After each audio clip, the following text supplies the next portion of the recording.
E aí, tudo bem com você? Seja muito bem-vindo a mais um vídeo do nosso canal. Meu nome é Francisco Henrique e hoje nós vamos ler os capítulos 18 e 19 de Juízes. Hoje a gente está fazendo 165 dias que nós começamos o nosso plano anual de leitura com a intenção de ler a Bíblia inteirinha nesse ano 2023. E se você sentiu o interesse de participar junto conosco desse plano anual de leitura, é muito simples para participar. É só você se inscrever no canal, ativar o sininho para receber todas as notificações e aguardar os vídeos saírem todos os dias aí, mais ou menos aí às 6 horas, tá bom? Então vamos lá.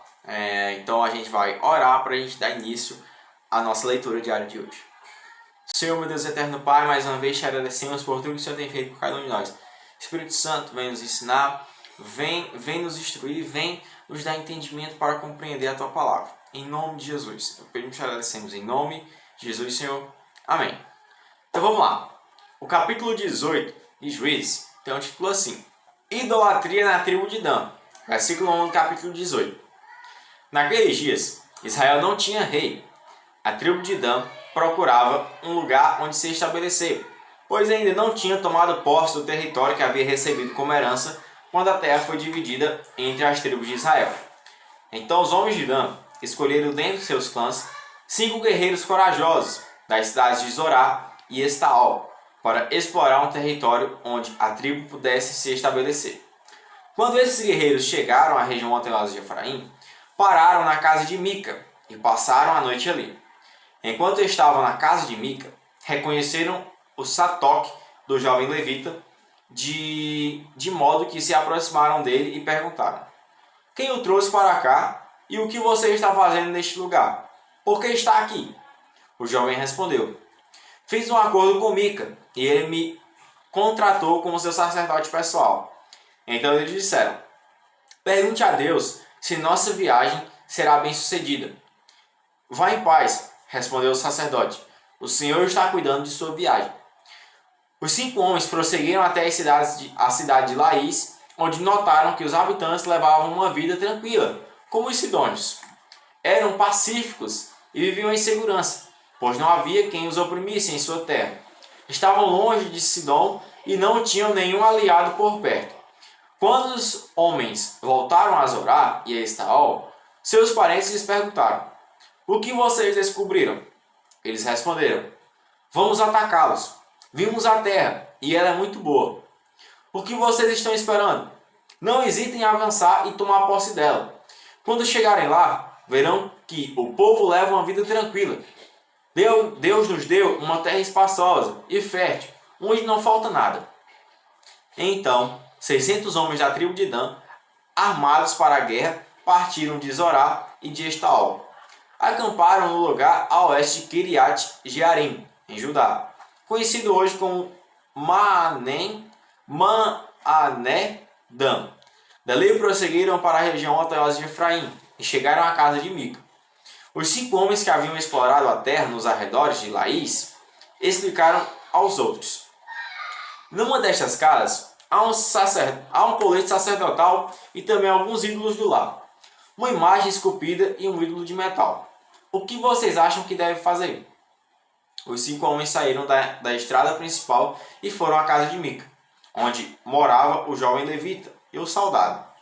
Os 600 guerreiros amados da tribo de Dan ficaram à entrada da porta, e os 5 espiões entraram no santuário e removeram a imagem esculpida, o colete sacerdotal e os ídolos do lar, e o ídolo de metal. Enquanto isso, o sacerdote ficou junto à porta, com os 600 guerreiros armados. Quando o sacerdote viu que os homens estavam levando todos os objetos sagrados do santuário de Mica, perguntou: O que vocês estão fazendo?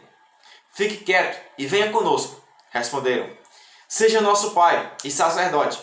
Não é melhor ser sacerdote de uma tribo inteira e de um clã de Israel do que da casa de um só homem? O jovem sacerdote aceitou de bom grado acompanhados. Pegou o colete sacerdotal, os ídolos do lar e a imagem esculpida e se uniu a eles. Então deram a volta, colocaram as crianças, o gado e os bens na frente do grupo e partiram. Quando os membros da tribo de Dan estavam longe da casa de Mica, ele e seus vizinhos foram atrás deles. Gritavam para os homens de Dan, que se voltaram e disseram a Mica: Qual é o problema?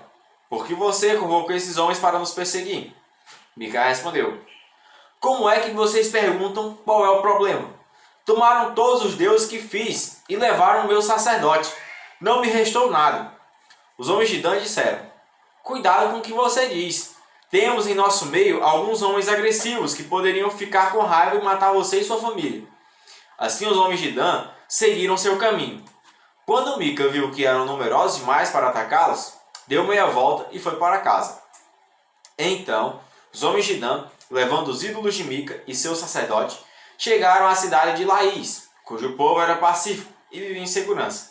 Mataram a espada os habitantes e queimaram a cidade. Não havia ninguém que livrasse os habitantes da cidade, pois estavam longe de Sidom e não tinham nenhum aliado por perto. Isso aconteceu no vale de Bote-Reob. Então o povo da tribo de Dan reconstruiu a cidade e passou a habitar nela. Mudaram seu nome para Dan, em homenagem ao antepassado deles, o filho de Jacó. Antes disso, a cidade se chamava Laís. Levantaram ali a imagem esculpida e nomearam Jonatas, filho de Gerson, filho de Moisés, como seu sacerdote. Os descendentes de Jonatas serviram como sacerdotes da tribo de Dan, até a época do exílio. Assim a tribo de Dan adorou a imagem esculpida de Mica durante todo o tempo em que a casa de Deus permaneceu em Siló. Pronto, irmãos. No versículo 31, nós encerramos aí o capítulo 18, né? Agora a gente vai para o capítulo 19, que tem um título assim: O Levita e sua concubina. Versículo 1 do capítulo 19. Naqueles dias, Israel não tinha rei. Havia um homem da tribo de Levi que morava num lugar afastado, na região montanhosa de Efraim. Certo dia, ele trouxe para casa uma mulher de Belém de Judá, para ser sua concubina. Mas ela se irou com ele e voltou para a casa de seu pai em Belém. Cerca de 4 meses depois, seu marido foi a Belém para conquistá-la e convencê-la a voltar com ele. Levou consigo um servo e 2 jumentos. Quando ele chegou, a mulher o levou até seu pai, que o recebeu com alegria. O sogro insistiu para que ficasse algum tempo, e ele permaneceu ali 3 dias, comendo, bebendo e dormindo. No 4º dia, levantaram-se cedo, e ele estava pronto para partir. Mas o pai da mulher disse a seu genro: coma alguma coisa antes de sair. Os 2 se sentaram, comeram e beberam. Então o pai da mulher disse: por favor, fique mais uma noite e alegre seu coração. O homem se levantou para partir, mas o sogro continuou a insistir para que ele ficasse. Por fim, ele cedeu e passou mais uma noite ali. Na manhã do 5º dia, ele se levantou cedo e estava pronto para partir. E outra vez o pai da mulher disse: coma alguma coisa, deixe para sair à tarde. Assim fizeram mais uma refeição juntos. Mais tarde, quando o homem, a concubina e o servo se preparavam para partir, o sogro disse: já está escurecendo, passe a noite aqui e alegre seu coração. Amanhã você pode levantar cedo e partir. Dessa vez, porém, o homem estava decidido a partir. Rumou para Jebus, ou Jebus, isto é, Jerusalém, levando consigo os jumentos com suas celas e a concubina. Chegaram perto de Jebus, quase no final do dia, e o servo disse ao homem: vamos parar nesta cidade dos Jebuseus e passar a noite aqui. Seu senhor respondeu: não podemos ficar numa cidade estrangeira, que não pertence aos israelitas. Vamos prosseguir até Gibeá. Venha, vamos tentar chegar a Gibeá ou a Ramá, e passaremos a noite numa dessas cidades. Então prosseguiram. O sol estava se pondo quando chegaram a Gibeá, uma cidade do território de Benjamim, e pararam ali para passar a noite. Sentaram-se na praça da cidade, mas ninguém se ofereceu para hospedá-los. Ao anoitecer, um homem idoso voltava para a casa do trabalho no campo. Era da região montanhosa de Efraim, mas morava em Gibeá, onde os habitantes eram da tribo de Benjamim. Quando viu os viajantes sentados na praça da cidade, perguntou de onde vinham e para onde iam. O homem respondeu: estamos viajando de Belém de Judá para um lugar afastado na região montanhosa de Efraim, onde eu moro. Fui a Belém e agora estou voltando para casa. Ninguém quis nos hospedar, embora tenhamos tudo de que precisamos. Temos palha e forragem para os jumentos, e bastante pão e vinho para nós. Vocês são bem-vindos em minha casa, disse o homem idoso. Eu lhes darei o que precisarem. Não passem a noite na praça de jeito nenhum. Ele os levou para casa e alimentou os jumentos.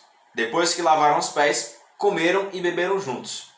Enquanto eles se alegravam, um grupo de homens perversos da cidade cercou a casa. Começaram a bater na porta e gritar para o velho, o dono da casa: Traga para fora o homem que está hospedado com você, para que tenhamos relações com ele. O dono da casa saiu e falou com eles: Não, meus irmãos, não façam tamanha maldade. O homem é hóspede em minha casa, e uma coisa dessa seria uma vergonha. Tomem minha filha, virgem, e a concubina do homem. Eu as trarei para fora, e vocês poderão violentá-las e fazer o que desejarem. Mas não façam uma coisa vergonhosa dessa com meu hóspede. Eles, porém, não deram ouvidos. Então o levita pegou sua concubina e a empurrou para fora. Os homens da cidade abusaram dela e a estupraram a noite toda. Por fim, quando o sol começou a nascer, eles a largaram. Ao amanhecer, a mulher voltou para casa, onde o marido estava hospedado. Caiu junto à porta da casa e ali ficou até o dia clarear. Quando o marido se levantou e abriu a porta para sair e seguir viagem, lá estava a concubina, caída à porta com as mãos na soleira. Ele disse: Levante-se, vamos embora. Mas não houve resposta. Então ele pôs o corpo da mulher sobre o jumento e a levou para casa. Quando chegou em casa, pegou uma faca, desmembrou o corpo da concubina em 12 partes e enviou uma parte para cada tribo em todo o território de Israel. Todos que viram isso disseram: Desde que os israelitas saíram do Egito, nunca se cometeu um crime tão horrível. Pensem bem, o que vamos fazer? Quem vai se pronunciar? Pronto, irmãos. No versículo 30 nós chegamos aí ao fim do capítulo 19. Também dessa história bem triste, né? Aqui vai ter um desfecho bem triste também aí no decorrer da história, tá certo? Mas continue firmes aí no propósito, continue lendo a Bíblia, buscando cada vez mais compreender ela, tá certo? As palavras de Deus. Então, meus irmãos, que você tenha um excelente dia, que a gente venha se ver amanhã, em nome de Jesus, se assim o Senhor permitir, tá certo? Então, que Deus abençoe vocês. Tchau, valeu, Pai Senhor.